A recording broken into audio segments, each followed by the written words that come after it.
Allez, deuxième étape de notre Space Marine. Pour la peine, ce sera un Dark Angel. On va faire la base en 5 conseils, 5 commandements même. Si vous respectez ces 5 conseils, votre base, elle sera nickel.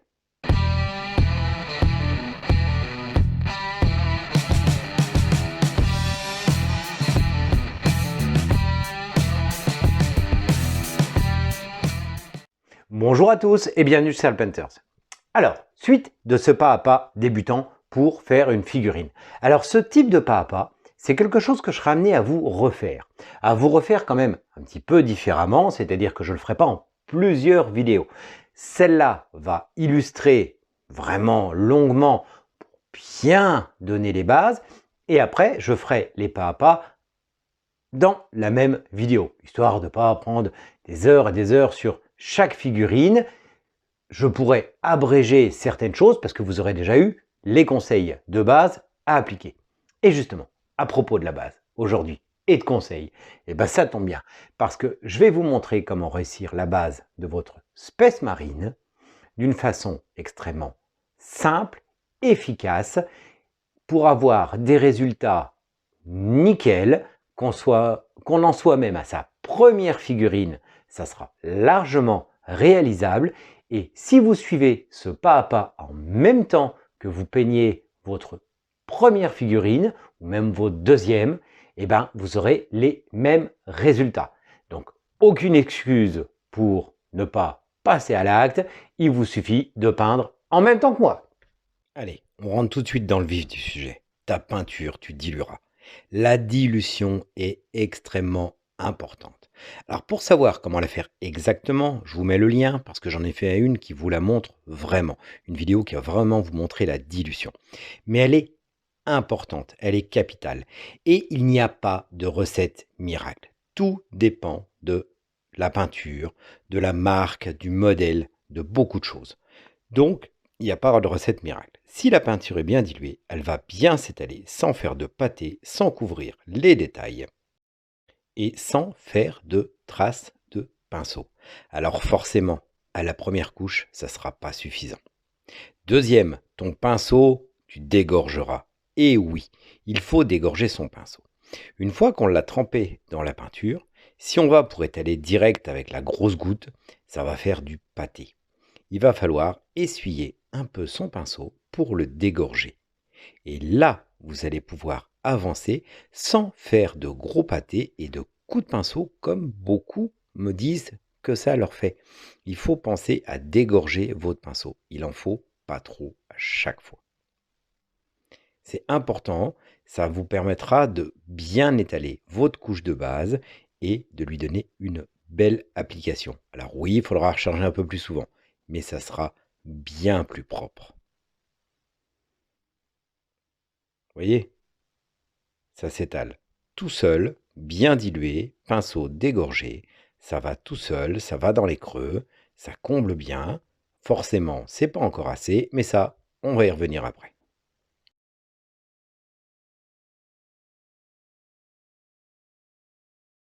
Troisième, la bonne taille tu choisiras. Oui, la bonne taille. Si on essaye de peindre avec un petit pinceau, déjà ça va être très long, mais ça va faire des marques de pinceau. Et oui, la couche de base, on n'utilise pas un petit pinceau à finition. C'est pas parce que c'est une petite figurine qu'on utilise un tout petit pinceau. On utilise quelque chose de bien plus grand. Bien souvent une taille 1 voire 2. Ça va permettre d'appliquer beaucoup plus vite et surtout beaucoup plus proprement. Ça va permettre d'aller partout. Le petit pinceau à détail va être adapté aux détails, tout simplement. Donc inutile de les flinguer pour mettre de la couche de base. Là, il vous faut un pinceau d'une taille assez conséquente quand même. Sinon, vous avancerez pas, ça va vous paraître pénible et vous allez mettre plein de coups de traits de pinceau. Donc, à éviter absolument. Choisissez la bonne taille. Les petits pinceaux, c'est pour les finitions. Le bon côté, tu utiliseras. Et oui, le bon côté du pinceau. On peint essentiellement avec le plat du pinceau, pas avec la pointe. Surtout pour une couche de base. Regardez, avec le plat, on avance beaucoup plus vite et au final, c'est bien plus propre. On peut tourner aux angles et viser tous les coins.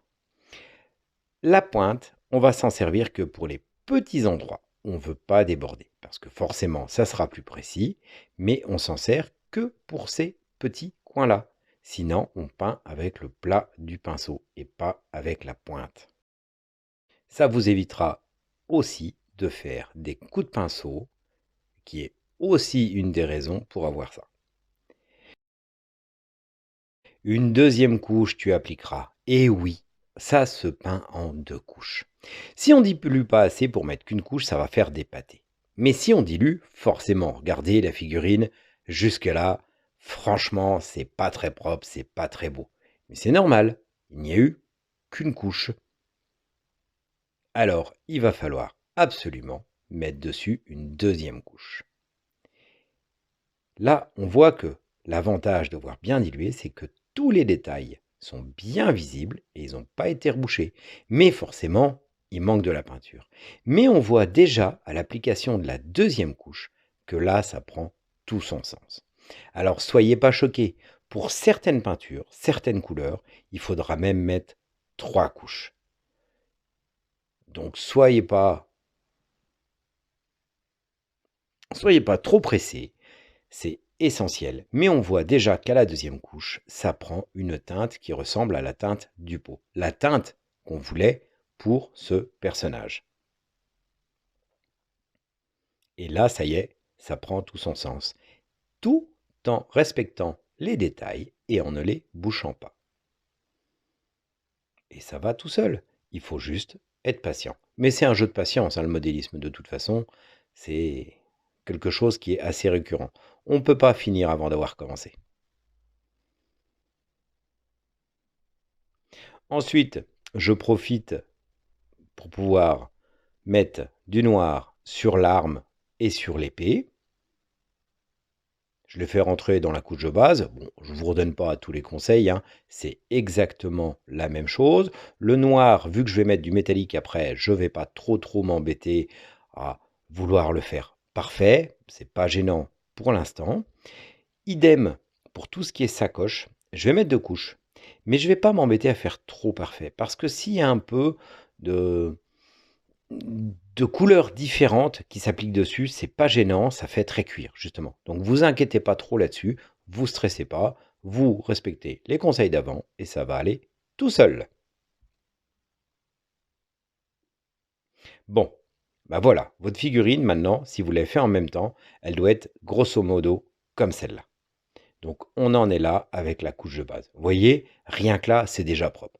Bon, forcément, elle sort pas trop du lot et elle a besoin d'un peu d'attention encore. Mais on va lui en donner, vous inquiétez pas.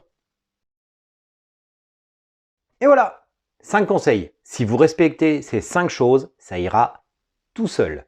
Normalement, si vous avez peint en même temps que moi, vous devez en être à la même étape et surtout à la même qualité. Alors bien sûr, j'ai peut-être un petit léger coup de pinceau meilleur que vous parce que plus d'habitude. Mais ça, c'est pas grave. Ça me permet juste d'aller plus vite. Si vous allez un peu moins vite, ça ira très bien. Respectez ces 5 conseils qui sont vraiment importants et vous verrez, vous obtiendrez exactement le résultat que vous voyez en vidéo.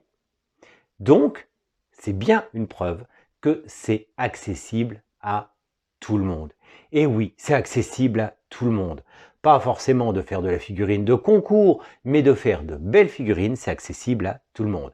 Et attendez, c'est pas fini. On va se retrouver pour la suite, parce qu'on va quand même maintenant donner du contraste pour que ça ressorte un peu plus, et puis faire des finitions. Parce que là, il est un peu tristoun, notre Space Marine pour l'instant, notre Dark Angel. Alors même si les Dark Angel, c'est pas les plus joyeux, on va lui donner un peu de couleur. J'hésite d'ailleurs à lui faire un Netloon. On verra ça. En attendant, j'espère que ça vous plaît, que ça vous permet de faire en même temps, de vous lancer. Le but de cette série de vidéos, c'est exactement ça. Vous mettre le pied à l'étrier pour que vous débutiez. Parce que c'est bien de regarder des vidéos pour voir, mais le mieux c'est de faire aussi. Les vidéos, c'est un support pour vous aider à faire.